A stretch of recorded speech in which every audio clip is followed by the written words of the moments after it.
আমার বাসার মানুষ তো ফার্স্টে বিশ্বাসই করতে পারছিল না যে এরকমের জিনিসও হচ্ছে সেল করে, আবার মানুষ এগুলো কিনেও। মূলত আমাদের যারা মুরব্বীরা রয়েছে তারা এগুলো নিয়ে প্রচুর হাসাহাসি করে, নিজেদের মধ্যে অনেক গল্প করে, শেয়ার করে। এই ধরনের ছোট ছোট জিনিসগুলো আবার এরা বানায়, আবার এগুলো মানুষ আবার কিনে। তাদের কথা এটাই। বাট হচ্ছে যখন আমি কাজ করতেছি তারা দেখেছে, তারা প্রতিটা মানুষই আমার প্রতি সাপোর্টিভ ছিল। সবাই তো নর্মাল কাপড় নিয়েই কাজ করে, আমি আবার অ্যানিমেল প্রোডাক্ট নিয়ে কাজ করতেছি। অনেকে আবার কোয়েশ্চেন করে যে তুমি কেন হিউম্যান ক্লথ নিয়ে কাজ করলে না। আমার আম্মু আমাকে কোয়েশ্চেন করছে যে মানুষ তো হিউম্যান ক্লথ নিয়ে কাজ করে, তো তুমি হইতেছে বিড়ালের পোশাক নিয়ে কাজ করতেছো, এগুলো মানুষ কিনবেও। একটা টাইমে আমি আমার একটা ফার্নিচার আমার একজন ক্লায়েন্টের বাসায় আমি পৌঁছাতে গিয়েছিলাম। তখন যেটা হয়, রাস্তার মধ্যে আপনার হচ্ছে ছিনতাইকারী আমার ব্যাগ টান দেয়। আমি ভ্যানে ছিলাম তখন, আমার ছিনতাইকারী ব্যাগ টান দেয়, আমি ছিটকে গিয়ে সামনে গিয়ে উপর হয়ে পড়ে যাই। লাকিলি আলহামদুলিল্লাহ আমার তেমন কিছু হয়নি, বাট এখানে একটা হচ্ছে এখানে একটা বড় স্কার আপনারা দেখতে পাচ্ছেন। সো এখানে একটা বড় ধরনের অ্যাক্সিডেন্ট হয়েছিল। তখন যদি সাইড দিয়ে কোনো বড় গাড়ি যেত আমি থ্যাতলায় যেতাম, টু বি অনেস্ট। বাট একটা আশ্চর্য হবেন একটা কথা শুনে, যে আমার ফ্যামিলির কেউ এই কথাটা জানে না। আমি এই কথাটা হাইড রেখেছি, এটার কারণ আমার বাসার মানুষ যদি এটা জানে আমাকে জীবনও বিজনেস করতে দেবে না।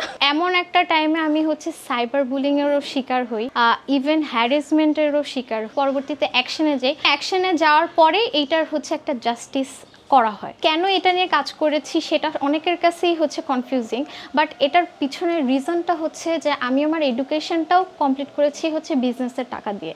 আমার 50% হচ্ছে বিজনেসের টাকা দিয়ে আমি হচ্ছে আমার এডুকেশনের খরচটা বেয়ার করেছি, আর এছাড়া আদার খরচগুলো আমি এখান থেকেই বেয়ার করেছি। অন্যান্য সেল সিজনে তো হচ্ছে হিউম্যান ক্লথসের সেলটা অনেক বেশি থাকে, বা অন্যান্য পেজে অনেক বেশি প্রেশার থাকে, বাট আমার অ্যানিমেল রিলেটেড পেজের প্রেশার আরও অনেক বেশি থাকে। এর কারণ হচ্ছে মানুষের পোশাক যেগুলো, সেগুলো যেমন ধরেন সাইজ বা হচ্ছে চেস্ট মেজারমেন্ট দেখেই মানুষ হচ্ছে অর্ডার করে ফেলে। বাট আমার ক্ষেত্রে যেটা হয় যে আমার অ্যানিমেলদের বডি মেজারমেন্ট বুঝে দেন হচ্ছে অর্ডারটা প্লেস করতে হয়।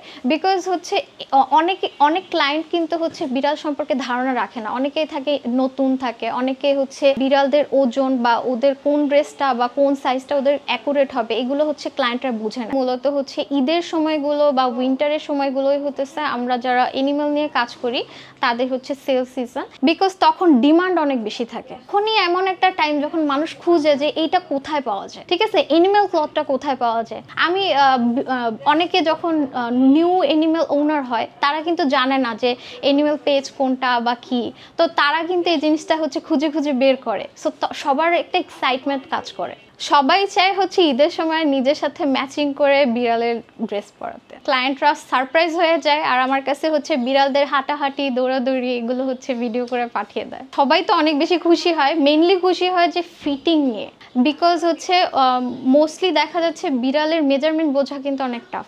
যে কোনো পেজে কিন্তু এগুলো হেল্প করবে না, আবার হচ্ছে রিটার্নের ফ্যাসিলিটি দেওয়া হয় না।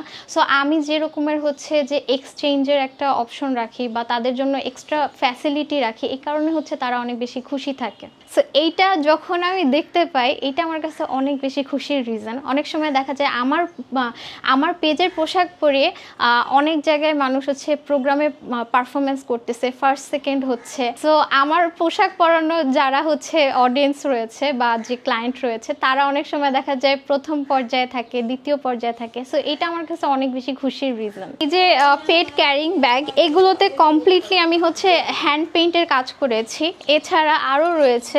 আমি চিন্তা করেছি যে মানুষ তো অনেক কিছুই হচ্ছে পারচেস করে, আর আমি হচ্ছে আমার ডিজাইনগুলোকে সম্পূর্ণভাবে ডিফারেন্ট রাখতে চাই। হ্যান্ড পেইন্টেড বলতে এগুলো কমপ্লিটলি আমার হাতের ড্রয়িং করা। এই আইডিয়া আসছে, আমার কাজটাকে সবসময় আমি ইউনিক রাখার চেষ্টা করি, আর এইটাই মূল রিজন। বাহিরের জিনিসগুলো কিন্তু আনতে আনতে অনেক সময় লেগে যায়, খরচ হয়ে যায়। সো সেখানটা আমি চিন্তা করলাম কেননা আমি নিজের হাতে এগুলো তৈরি করি। আমার কাছে বিড়ালের ড্রেস, বিড়ালের বেড, হাউস, আর এছাড়া হচ্ছে লেহেঙ্গা, পেট ক্যারিং ব্যাগ, এছাড়া ওদের বিভিন্ন রকমের দেন যেই সব প্রোডাক্ট হচ্ছে অপচনশীল প্রোডাক্ট সেই ধরনের প্রোডাক্টগুলো আমি হচ্ছে প্রোভাইড করি। এখন বর্তমানে আমি ড্রেস যা যা এনেছি তার মধ্যে হচ্ছে পাঞ্জাবি, শাড়ি, লেহেঙ্গা, আর এছাড়া হচ্ছে বাটারফ্লাই গাউন, এগুলো হচ্ছে মোস্ট পপুলার কালেকশন। আমি অনেক সময় দেখা যায় রাস্তাঘাটে বের হইলে আমার প্রোডাক্ট আমি আমার ক্লায়েন্টদেরকে পরিয়ে ঘুরতে যেতে দেখি। রোজা আর কুরবানির সময়টায় আমার পেজে প্রচুর পরিমাণে প্রেসার থাকে, তো দেখা যাচ্ছে গত বছর যে বিষয়টা হয়, আমার পেজে এত বেশি রাশ ছিল যে আমি এত অর্ডার নিতে পারতেছিলাম না। তখন দেখা যাচ্ছে যে আমার কিছু নতুন ক্লায়েন্ট আমার পেজে নেগেটিভ রিভিউ দিচ্ছিল, আর যে জিনিসটার ইম্প্যাক্ট আমার পেজে পড়তেছিল, তখন আমি নিরুপায় হয়ে আমি আমার বিষয়টা আমার পেজে আমার ক্লায়েন্টদেরকে জানাই। তখন তারাই এই বিষয়টা হ্যান্ডেল করে, আর ইভেন তারাই বরঞ্চ হচ্ছে এই বিষয়টার প্রতিবাদ করে, যে জিনিসটা আমার জন্য অনেক বড় পাওয়া ছিল, যে আমার নিজের ক্লায়েন্টরাই হচ্ছে আমার প্রতি এতটা বেশি সাপোর্টিভ।